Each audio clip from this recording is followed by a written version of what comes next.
Attention! This makes absolutely no sense. Ladies and gentlemen, this is Zander's Facts. Hey y'all, what's going on? Welcome into Zander's Facts. I am, of course, the aforementioned Zander.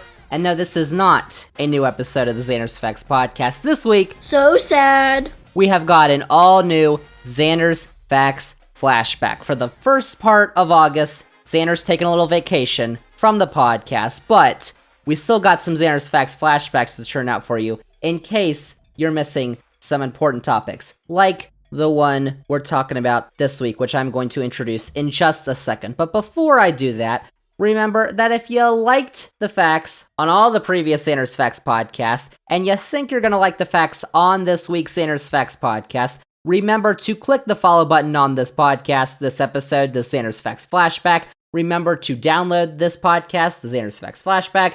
Remember to rate the podcast, review the podcast. Go on all your socials, Twitter, Facebook, Instagram, TikTok. I may be taking a vacation from the podcast, but not from social media.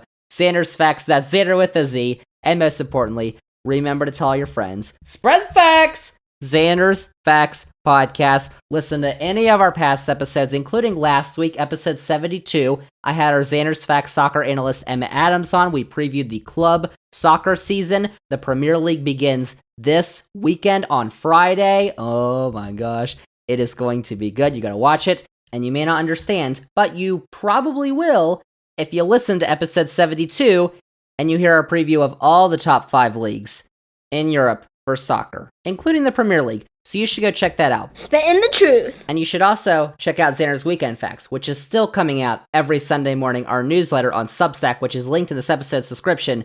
Check that out, and the link tree has all the Zander's Facts links that you need, including for the YouTube channel. Last week, episode 72 came out on YouTube, and this Zander's Facts Flashback is coming out on YouTube too. So check out Zander's Facts on YouTube. So now that I got all that stuff out of the way, I'm going to introduce our Zander's Facts Flashback for this week, which is episode 55 from back in March of this year.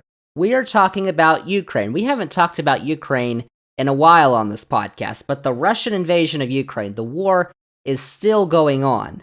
Ukraine has survived for now. The fighting is mostly in the eastern part of the region, and from when we were talking about this back in March, a lot has changed. But the origins of this war in Ukraine are interesting, fascinating, and you probably should learn about them if you haven't listened to episode 55. This episode is when I introduced a new special guest, brand new special guest to the Zander's Facts podcast, Dr. Bobby, who is an expert on basically Russia, Eastern Europe, like all this stuff. He knows what he's talking about, and he knew what he was talking about on episode 55, which is about the beginnings of the Russian invasion of Ukraine. This was back in March. So some of the stuff probably is going to be outdated, but the beginnings, the origins, are stuff you need to know about. So here we go. This week, it's episode 55 we are going back to on this Zander's Facts Flashback.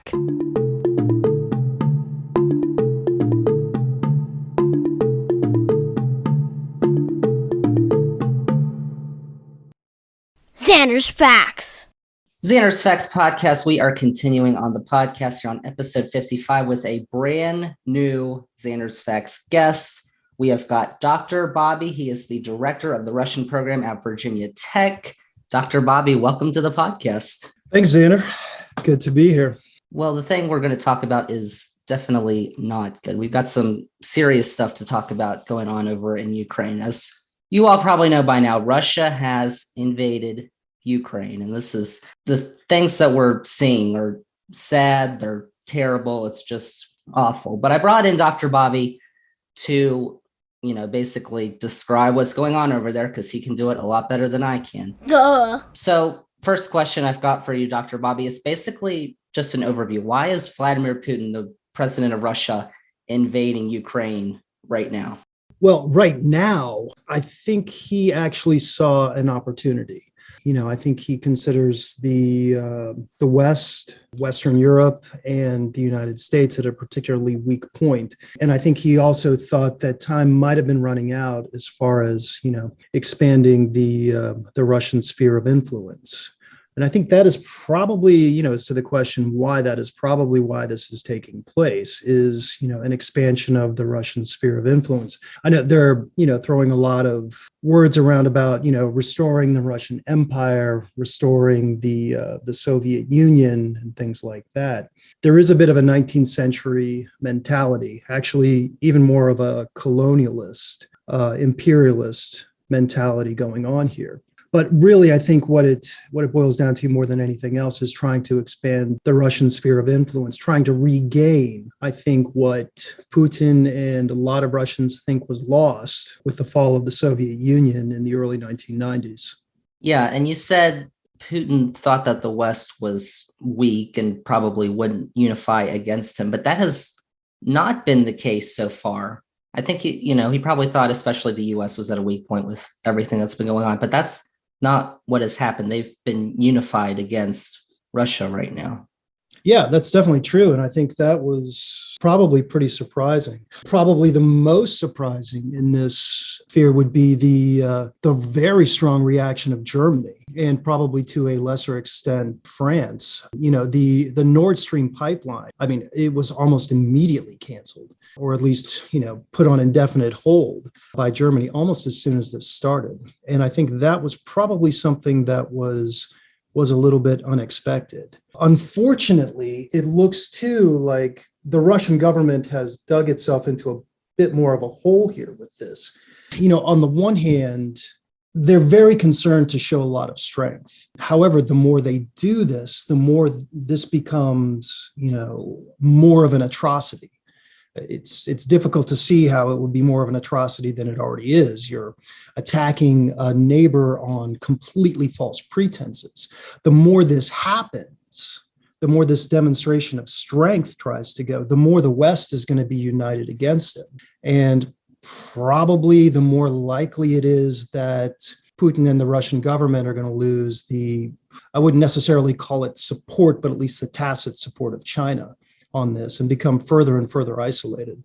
Yeah, so we're going to get more onto what the West is doing, the sanctions, what effects those are going to have in a minute. But I wanted to ask you about Putin, because there's been a lot of news about, or, you've seen in the speeches he's given, he seemed angrier. So how has his demeanor changed, if at all, over the last few weeks? Well, actually, over the last few weeks, I think it's been pretty consistent. However, if you look back over the last few years, and certainly over the last 22 years since he's been in power, there does seem to be a marked change in what is going on. I know that a lot of the American and European commentators have talked about, the distance he is obviously keeping from other world leaders, not only other world leaders, but even members of his own Security Council. He's essentially talking to them from across long tables. There was a shot from the Russian media yesterday of him talking with Lavrov, his foreign minister. And, it looks like they're about 25 feet away from each other. Now, this is something very different. I'm sure it's related to COVID and perhaps some kind of COVID paranoia. But essentially, the way a lot of Russian offices are set up, there will be the desk of whoever is in charge with a table that comes out of it in sort of like a T shape.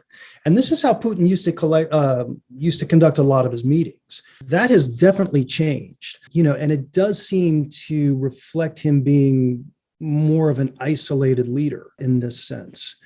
I don't know how much of this is for show. I think a lot of the things he's been doing in his speeches and in his meetings lately have been completely for show. But it's definitely something that a lot of people are taking note of. I think the biggest difference is this calm, cool, collected, and calculating Vladimir Putin that we've, sort of been used to over the last 22 years or so has really changed. And I think last Monday in his обращение, his speech to the country, and again, it's difficult to tell who this audience was. Obviously it was partially, at least for Ukraine. It became extremely menacing, threatening, and more than I've, seen before, almost snarling. in its denunciation of Ukraine, the Ukrainians.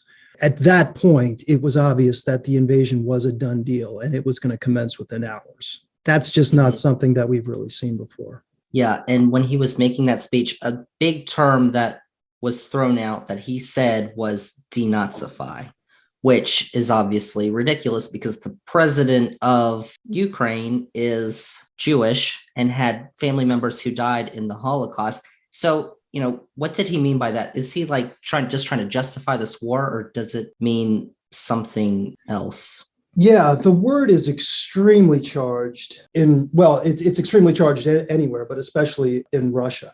The use of this, calling the people in Kiev fascisti, fascists, Nazis, neo-Nazis, this isn't very new. I mean, this pretty much went all over the place, went viral in the Russian government language and the Russian state media ever since Maidan, the uprisings back in 2014 that eventually ousted the Moscow-backed president of Ukraine. So from that perspective, this word is not necessarily very new, but using it like this, in combination with terms like genocide, one of the main claims and probably the strongest justification he's using toward, for the Russian people to try and accept this, is that there was a genocide of Russian speakers, ethnic Russians in Eastern Ukraine.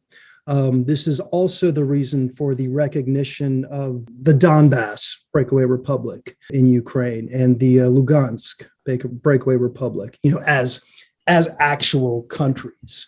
Farcical as this was, this really might have been like the first shot going out. Now, World War II in Russia and the Soviet Union was far more devastating than it was in the West. They lost upwards of 20 million people, probably around 24 million or 25 million. This is also something that exists in the national psyche as a great source of pride.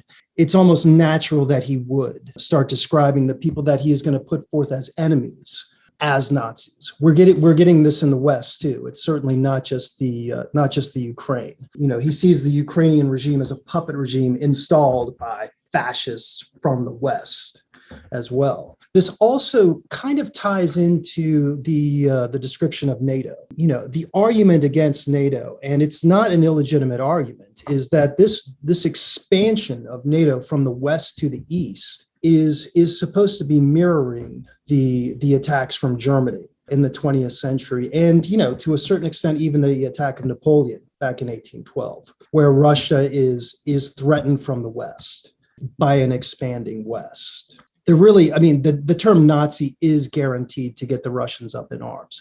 To the extent to which they believe this, however, is a different matter. I think pretty much every Russian who knows anything about international affairs knows that Zelensky is Jewish. Mm-hmm. So that's what I wanted to ask you about the Russian people. How do they feel about this invasion? Because most of what they can, experience is, blatant Russian propaganda. But you've still got the internet and Twitter and stuff like that where you can, find Western sources and outlets.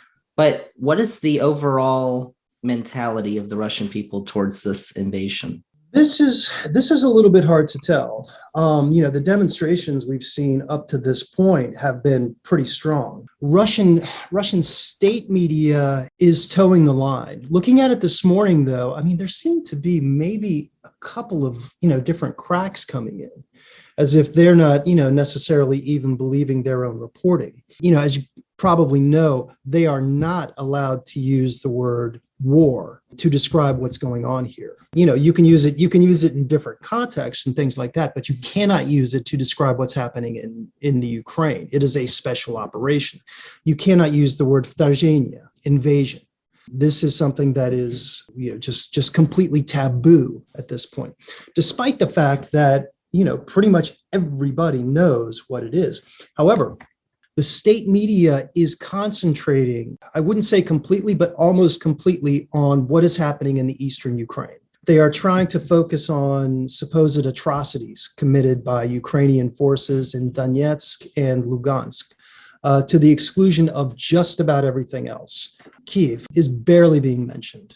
at all. And when it is, it's, the fact that there are these fascists in Kyiv who are, dictating these atrocities against the Russian speakers in eastern Ukraine.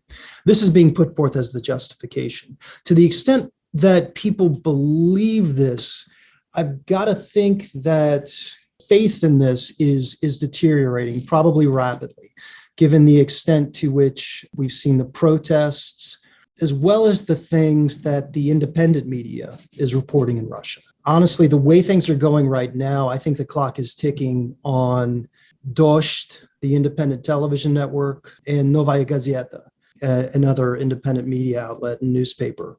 They are being pretty careful about what they say, but they're covering many of the same things that the Western media is. The further this sinks into brutality, I think, and it's looking to do that within the next few hours, if not days, the more they're going to have to crack down on any dissent. And I think this is probably where, if anywhere, this whole invasion is really going to backfire. This is a fact. So I wanted to transition from in Russia to Ukraine. We're recording this on Tuesday morning, and it appears as though right now the Russian army is encircling the capital of Kyiv and Kharkiv, which is right on the border with Russia. And you just said as of Tuesday morning, it looks like this is about to get much worse. How has Ukraine's army been holding up so far? And they've been protecting Kyiv so far, but how much longer can they do that if Russia just keeps bringing in resources? I don't think I'm a military expert, but I definitely did not expect them to hold out this long. I expected Kiev to fall within days. Much more surprising, though, is what's happening in Kharkiv in Ukrainian.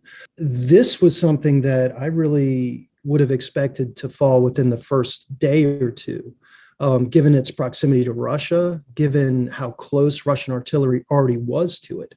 I thought this was going to collapse pretty quickly. As of, right now, it still hasn't. So, you have to think that Ukrainian forces, whether they're, the regular Ukrainian army or just citizens with AKs, has acquitted itself amazingly well. It is far different than what anybody expected. And I think certainly far different than what Putin expected. That said, it's obvious that they are going to, I think, try to make up for their mistakes. And I think they're going to do it in an extremely brutal way.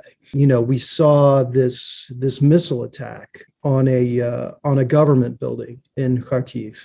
This actually comes on the heels of what seems to have been cluster bombs being used yesterday. This is a munition that is banned in most countries. It's an incredibly cruel device, and of course it looks like they're also moving in thermobaric munitions as well. Whether or not the Russian forces are going to go in and, just completely flatten the cities, I think remains to be seen. It really is, it's a worst case scenario for everybody, including the Russians, if they do that.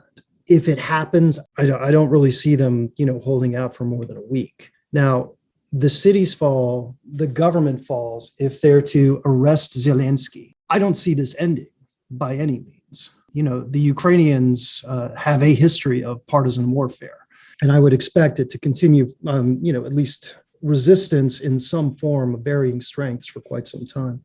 That's what I was going to ask you. If Russia does take Kyiv, what is likely to happen? Are they going to install a puppet government?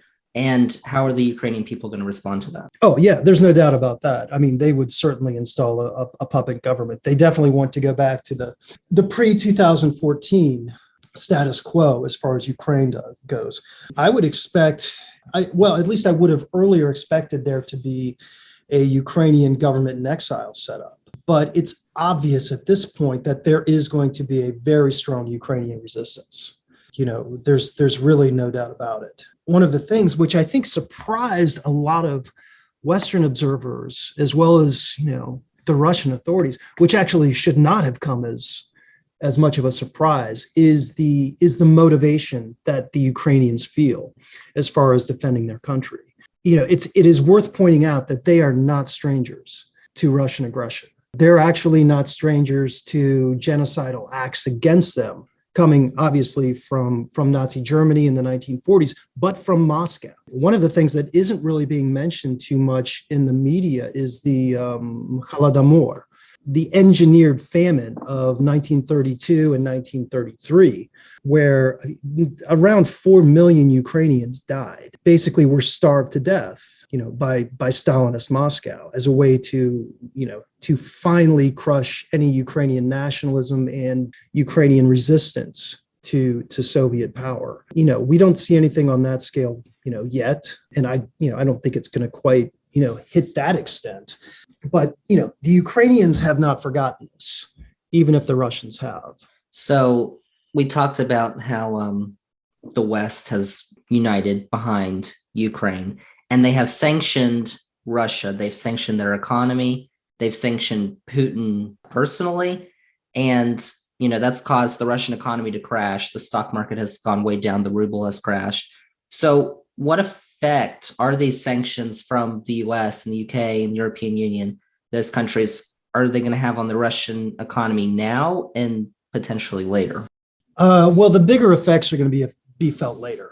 The increasing isolation from the global financial system is going to hit Russia very hard. Now, it will probably hit Putin a little bit less, but if it can hit the oligarchs, upon whom his support really depends, I think that may change things. By and large, though, I'm not really certain that the sanctions are going to have a much larger effect. I do think, though, at least the financial sanctions, closing European airspace to Russian planes, further isolating this country, actually, I think is going to be just as strong as, taking them out of the SWIFT system. And remember, this is not completely, it is not something that they have done full scale, at least not yet. I think more at issue, and I think the question that's probably going to be coming up in the coming weeks, if this really does turn into, I hate to say it, but really a crime against humanity, which, to a certain extent it already is, shutting off Russian natural gas and oil. At this point, that hasn't happened. And I don't know that there's necessarily going to be much of a stomach for it, at least in the United States, which is probably too bad. But I think this would make things much more painful, and I think have a much stronger and probably more immediate effect, regular financial sanctions. Is there anything else the US, the West could do besides that could actually harm Russia and could be, act as a deterrent to stop Russia right now? Well, yeah, really the best thing, and I'm definitely a pacifist. I am not in favor of, war in just about any circumstance, but almost the best thing we could do is keep getting them Stinger missiles and the Javelin anti-tank weapons to Ukraine. Yeah. It's going to be a difficult task, but I think, the United States has been able to do this in situations where it has been, even more difficult before. I have to think that, the Ukrainian military is getting quite a bit of advice, from the Pentagon. Looking at these long columns of Russian vehicles stretching towards Kiev. I'm sure that in the Pentagon, they are just, licking their chops at this kind of target, and trying to find a way for the Ukrainians to be able to hit that. This, for all the talk that Putin was making about Ukraine somehow being an existential threat to Russia, ridiculous as that was, these vehicles are an existential threat to Ukraine, certainly Ukrainian sovereignty. I think military advisors, weapons, even if we cannot put personnel on the ground, is going to be very important for what happens in the coming days. All right. So finally, I just wanted to ask you, what is the end game here? What is Putin trying to do? Could he potentially attack NATO, cyber attacks on NATO, any of that? Well, actually, with cyber attacks on NATO, what response would come from NATO from that, actually, first off? Well, yeah, first off, I'm surprised we haven't seen these already. And, I'm not an expert in this field, so I don't really know if they are holding something in reserve or if they've been blocked. Russia has a vaunted cybersecurity department, and they are definitely capable of taking out cyber attacks. They've done so in Ukraine before. Oddly, though, the lights are on. Internet is working, much to the detriment of the Russian military. The Ukrainian authorities are scoring propaganda victories almost every 5 minutes through social media. How Russia has not shut that down, I don't understand. I don't know if they've been blocked or they're holding something in reserve. Could and would they cyber attack NATO? Yes, definitely. And I'm sure the responses will be, to sort of steal the rhetoric that's coming out of the American government, proportional. The end game, though, is really difficult to see. I don't really know if the country is going to be divided up, if Russia is going to sort of like stop on the eastern side of the Dnieper River or to expand all the way to the west. I would assume at this point that they'll probably try to subjugate the entire country. They probably expected to do this already. Once that stops, it's sort of a minor detail to it, but I would also imagine that they would take Moldova, at least to the east of the Dniester River in Transnistria, which the so-called authorities there would be essentially begging to be returned to Russia. The Russian army is already there, so that would not be a stretch. Belarus has already established itself as a client state. And, they're going to fall further and further under the thrall of Moscow. Further east, Kazakhstan has actually been a little bit surprising. I think they were asked to send troops to this. Russia sent troops to Kazakhstan right around December and early January when they were having uprisings there to try and quell the uprisings. Thus far, Kazakhstan has not responded in kind. So it'll definitely be interesting to see what happens over there. As far as attacking NATO, this is probably the scariest question of all. We saw how, I think it was the day before yesterday, that Putin made a big show of putting, the nuclear forces on alert. This actually, to sort of, sidetrack this for a little bit, this was a very, very interesting and strange move. It's unclear really to me who this was for. It had to be for the domestic audience. If he were to put his nuclear forces on alert and not say anything, we would know right away. So, it would not necessarily be a secret other than to the Russian people, probably. But he wants them to know that this is what he's doing. He probably also wants, people in Western Europe and the United States to know that he has this nuclear saber and he is rattling it very, very loudly. How this affects the rest of NATO is, I guess, kind of an open question. Putin is well aware and has admitted as such that, a conventional war against NATO would go very badly for Russia. Russia could not stand up to a war or, any kind of assault coming from Western Europe. It's just, he knows this, and thus all of the nuclear posturing. I'd seen estimates, though, that, in the Baltics, he could be in Riga probably within 36 hours, the capital of Latvia.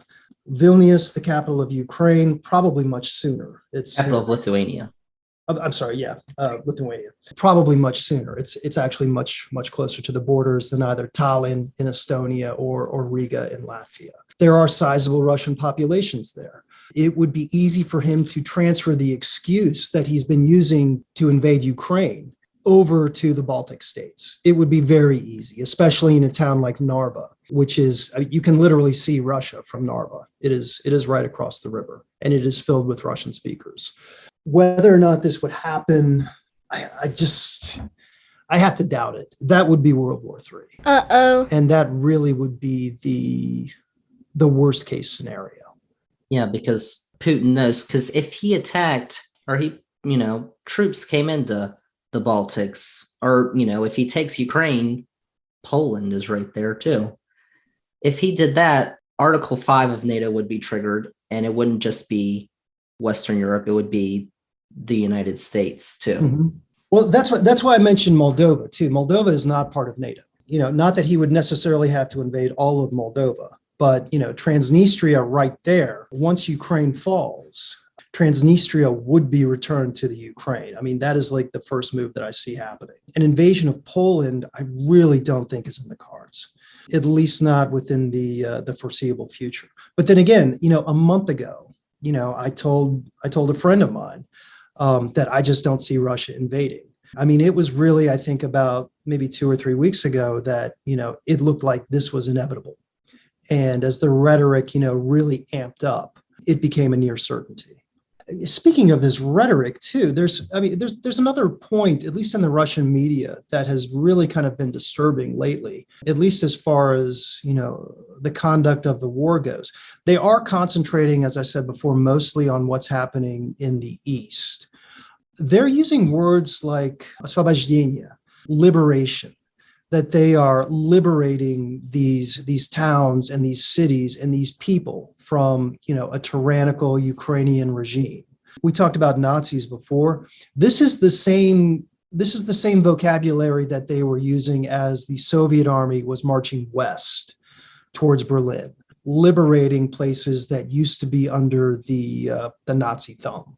Now, liberation was very much a relative term. I mean, you were trading the Nazis for, the Stalinist regime, but this is what's happening right now too. So one would have to think that they are going to push further and further west, to ostensibly liberate people from the tyranny that they see going on there. Good to know. All right. Well, Dr. Bobby, thank you so much for coming on. Thanks for explaining this whole situation a lot better than I can. It's definitely ongoing. So hopefully be able to have you back to talk about this once again. But thanks for coming on the podcast. Yep, it's definitely a fluid situation. Thanks for having me on here. Zander's Facts. And there you have it. That is this week's Zander's Facts Flashback. Dr. Bobby, that was his first appearance on the podcast. He's been on the podcast also more recently. You should check out those episodes of the podcast where he talks about Ukraine. And you should also just check on the news, because a lot more stuff has happened regarding that situation in the months since, because we're in August now. So things have changed. But that's this week's Zander's Facts Flashback. Thank you all for listening. And remember, if you liked all the facts that we had on the Zander's Facts Flashback, remember to click the follow button on this podcast, download this episode, rate and review the podcast. Go on all your socials, Twitter, Facebook, Instagram, TikTok, Zander's Facts, that's Zander with a Z. And most importantly, remember to tell all your friends. Spread the facts! Zander's Facts Podcast. Remember to check out Zander's Facts on YouTube, because this flashback is going on YouTube. Check that out, Zander's Facts. Search it, look it up, watch, be happy. Check out the Zander's Facts link tree. It's got all the Zander's Facts links that you need for social media, for YouTube, for this podcast, and for Zander's Weekend Facts, which you should check out every Sunday morning. Those are still coming out in August every Sunday morning. Check out Zander's Weekend Facts in the link in this episode's description. But that is the Zander's Facts Flashback. We are returning with the Zander's Facts podcast in a couple of weeks. So next week, we're going to have another Zander's Facts Flashback, but it is going to be a topic that you are going to want to check out. I'm pretty sure of it. So there you go. That is it. That is a wrap on this Zander's Facts Flashback. Thank you all for listening, and we'll be back with a new Zander's Facts Flashback next week.